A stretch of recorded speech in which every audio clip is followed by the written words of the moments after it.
pace when I'm running. I always take what I want and I always give it 100. Don't need a bank, no I'm funded. Play the game like it's nothing. I'm always thankful for something. Don't take for granted, stay humble. Now wake up!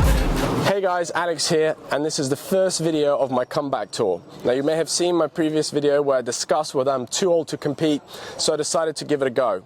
So I called up my friend Josh to try and help me out. Now Josh was former 180 in the world, Davis Cup player, British #2, so he knows his stuff. We used to travel a lot on tour, so I'm hoping he's going to give me a few of his drills and insights and hopefully take me to the next level and hopefully get me back playing matches. So first we're going to just hit a few balls, warm up and hopefully get into some drills straight after.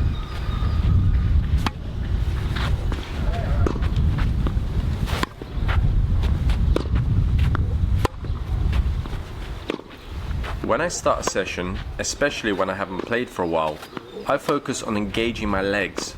I try and stay as light as possible on my feet, making a split step every time my opponent hits the ball. Then move out to the ball with no sudden movements or heavy impact with the ground. It's all about staying as smooth as possible with your body and finishing your strokes fully.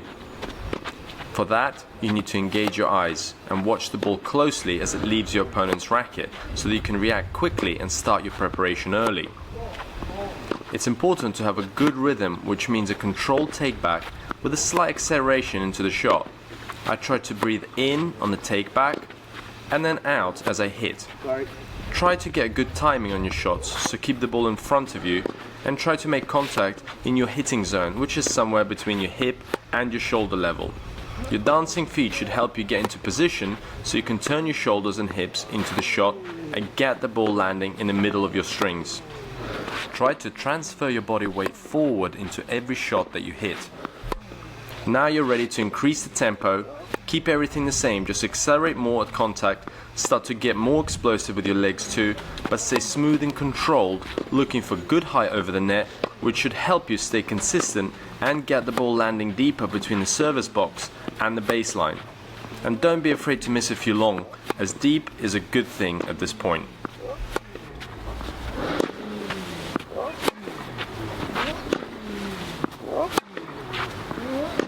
So one of the first drills I want to work on with Alex is on his forehand. This was always a massive shot in his tennis game. It's a 9-ball drill. It starts off with a short ball on the deuce side, a short ball on the mid-court, and then a short ball on the ad side. Now, it's a 9-ball drill, so he's going to have to rotate back around, and it's based on footwork as well as his big forehand. I'd like him to be playing this at max tempo, 10 out of 10, hitting it as hard as he can. So these 3 balls where I've placed on court are going to be where the contact point zone is. This first ball, I'd like him to play cross court. The midsection ball, I'd like him to play wherever he chooses. And on the third section, I'd like him to focus on the inside out forehand. And then he has to replicate his footwork back over and redo it 3 times. Okay, Alex, here we go. First ball.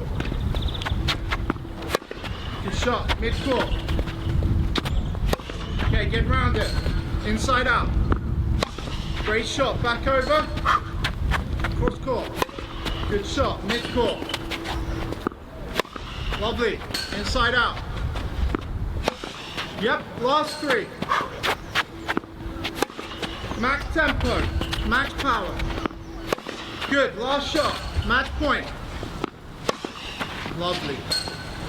Okay, while Alex is picking up the balls, we can reflect on that first set. As you can see, it actually went really well for the first time round. One of the key areas I was looking out for was how early his preparation was on his tape back. That looked really good. I'm a big believer that you cannot be too early on your tape back.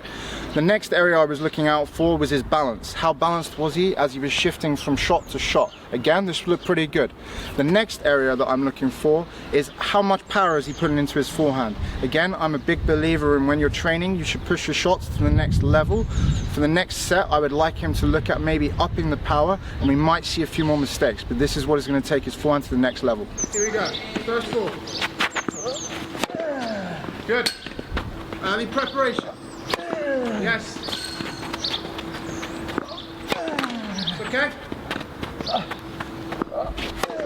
Yep. Next ball.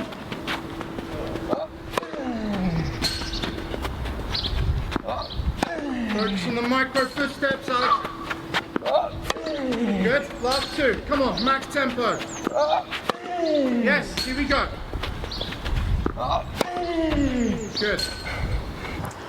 This drill really shows you how fit you are.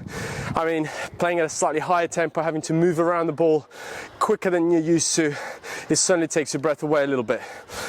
What I was happy with is actually in the first part of the drill, I made a lot more balls. Now, when I increased the power, I lost a little bit of control there, which was expected.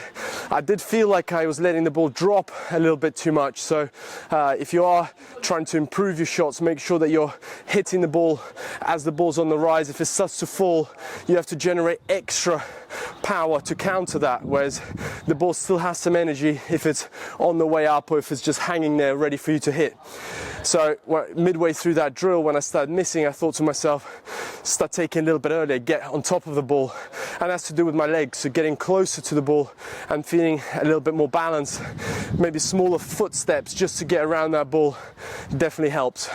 Okay, a progression from that drill on to the next one. We're going to now see if we can put it into a kind of more of a rally situation.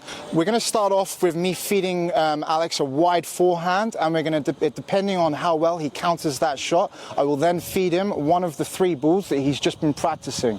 The main focus on this is getting some width and some depth on his first counter-attacking shot, and then that will depend on how easy I give him the short ball for his forehand to look at attacking. Okay, so I'm going to have Alex just starting to the left of the center mark. I'm going to push him out wide on his forehand, looking for that outside leg to have strength. Play the counter-attacking shot, hopefully with lots of width or depth, preferably width, and then depending on how well he plays that shot, I will then feed him one of those short forehands we've just been practicing on. So he'll move into the court here, and then he'll look to play his big aggressive forehand. So I'll push you out wide, not too bad, but I'll drop feet. Yeah. And then my next feed will be out of the hand. Okay, you ready? Yeah. Great shot. There's your short ball. Excellent, Alex. Let's go. Out wide. Go, go, go, go. Ah! Sorry. No, it's alright. I missed it. You're so slow. You don't actually have to rush between the sets. Here we go. Yep, great shot. Inside out. Lovely. That was a good one. Here we go.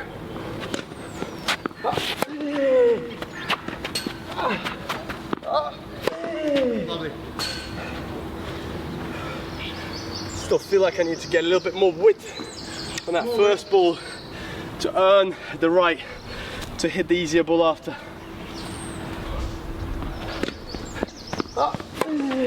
No, sorry. More width needed. Here we go.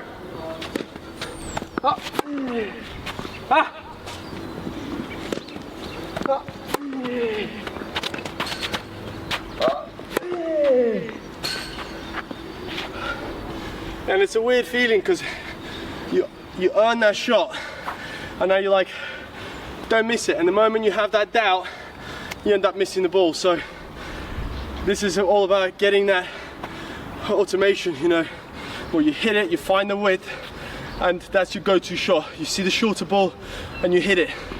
No second guessing, and I feel like there I didn't really give myself a chance because I wasn't quite certain what I'm going to do with it.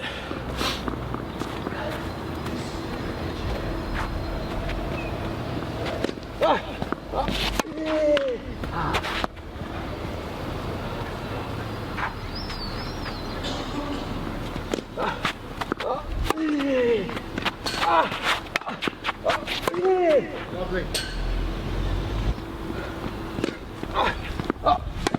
Sorry. Nails feet. Yeah, but I thought I'd get some height on it.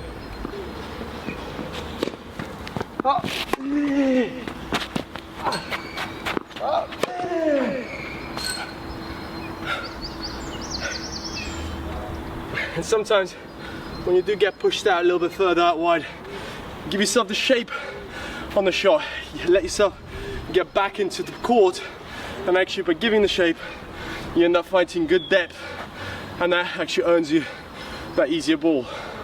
Right, Alex, first progressive drill for your forehand, primarily to get you some confidence back. How did you find it?